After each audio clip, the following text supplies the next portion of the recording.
One thing that I've noticed over the years, using cycles as one of my main tools for trading, is that for some reason it always seems like the news um, pops up to trigger a turn, whether it be like an FOMC meeting or whatever.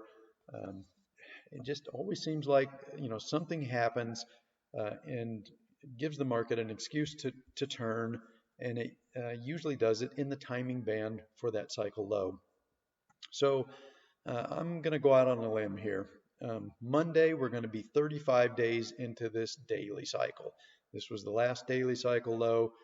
We're, like I said, 35 days. They typically last, um, the average it tends to be about 38, but they can last anywhere from 32 to 45 as the normal timing band. So, and when we get into these intermediate declines, it always looks like when you're at the bottom, it never looks like a bottom. The news is always bleak, and the vast majority of people can see no um, earthly way that the market could ever turn and go back up. But there's just it's an end of the world scenario, and there's no chance of the market ever turning and rallying.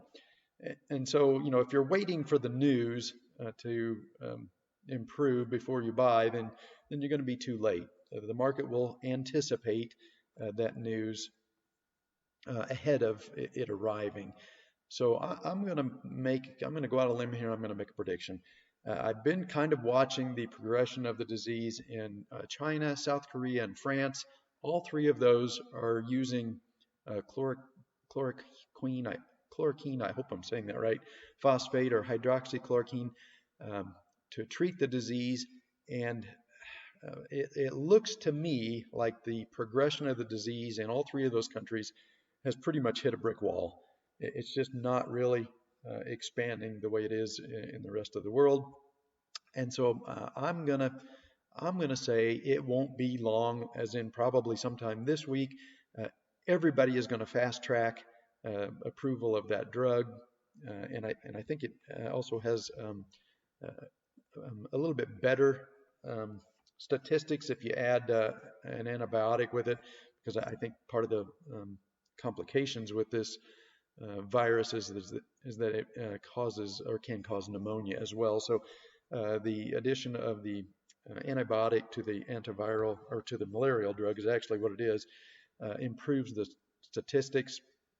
So I'm going to say sometime this week, the world is going to roll this out, and everybody's going to follow the same path as China, South Korea, and France, and we're going to stop this thing in its tracks. And then that should we should get our daily cycle low, and I think um, that will trigger a powerful rally in the stock market as everybody breathes a sigh of relief. This is no longer does it become a death sentence, and even if you do contract the virus and if you can get access to the treatment, then most people that have used this treatment are free of the virus within 6 days. Some in as quick as 3 days. So I suspect that's going to cause a very big bounce in the stock market as we come out of this intermediate cycle low. And then I think we're probably going to have to roll over and then retest these lows uh, later in May or June, because it's going to, we're not going to restart the global economy uh, on a dime. We're not going to be able to turn everything back around.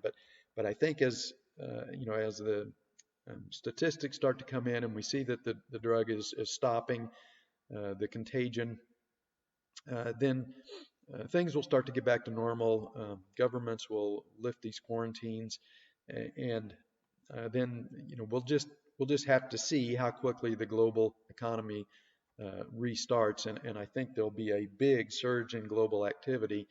But as we go through that period of where we determine just how much damage has been done, I think the initial rally off of the low will we'll roll over and we'll start to fade, and we'll have to come back down and retest these lows. And as I said in my last video, my expectation now is that the retest will be successful, meaning that it will not go below wherever we get our low. Um, and I'm not saying by any means that we're going to, or that we did print the low. All there is possibility. I kind of think maybe a more likely scenario, and I said this in my last video, would be a gap down, maybe on the open tomorrow, that then gets reversed, and that might have a better chance of printing a final intermediate and 4-year cycle low. And then as you know, countries all start to fast track this treatment, we get a strong rally in the stock market, certainly back to the 200-day moving average. And let me put that on here. All right.